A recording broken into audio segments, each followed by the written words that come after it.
Hi friends, Hyderabad అంటే ఎక్కువగా మనకు గుర్తుకొచ్చేది హుస్సేన్ సాగర్, అందులో ఉన్న బుద్ధ విగ్రహం. కానీ ఆ బుద్ధ విగ్రహం వల్ల 10 మంది చనిపోయారని మీకు తెలుసా? అసలు ఎందుకు చనిపోయారు, ఆ విగ్రహం ఎవరు పెట్టారు, ఎందుకోసం పెట్టారనేది ఈరోజు మనం ఈ వీడియోలో తెలుసుకుందాం. ఈ వీడియో మీకు నచ్చితే లైక్ చేయండి, ఈ విషయం తెలియని వాళ్ళకి షేర్ చేయండి, సబ్స్క్రైబ్ చేసుకోవడం మాత్రం మర్చిపోకండి. I'm Shiva, welcome to my channel.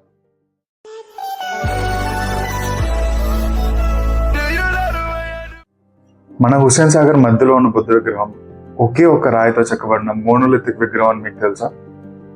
దీన్ని అప్పట్లో మన ముఖ్యమంత్రి అయిన ఎన్టీఆర్ గారు చెన్నైకి చెందిన శిల్పి గణపతి స్థపతి ఆయన చేత చెక్కించారన్నమాట.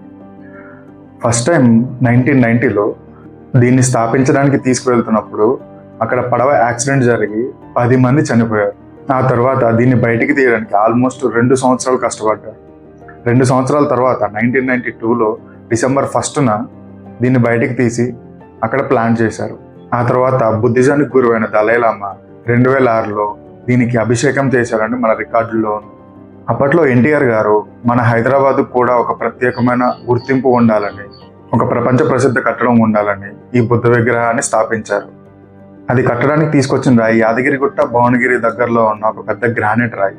దీని వెయిట్ 450 టన్నులు, హైట్ 58 అడుగులు, అంటే దగ్గర ఒక 18 మీటర్లు ఉంటుంది.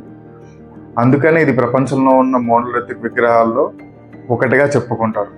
అసలు హుస్సేన్ సాగర్లో పెట్టడానికి రీజన్ ఏంటంటే, Lumbini park and tank bund ప్రాంతాలని ప్రధాన అట్రాక్షన్గా మార్చడానికి అండ్ విజిటర్స్ని అట్రాక్ట్ చేయడం కోసం దీన్ని స్థాపించారు. అది సక్సెస్ అయిందనే చెప్పాలి, ఎందుకంటే హైదరాబాద్ అంటే లుంబినీ పార్క్, బుద్ధ విగ్రహం అనేది మనకు ఖచ్చితంగా గుర్తొస్తుంది. ఎనీవేస్, హైదరాబాద్లో మనకు ఒక ఐకానిక్ ప్లేస్ ఇచ్చిన ఎన్టీఆర్ గారికి థ్యాంక్స్ చెప్పుకుంటూ ఈ వీడియో ఎండ్ చేస్తాను. I am Shiva, bye bye.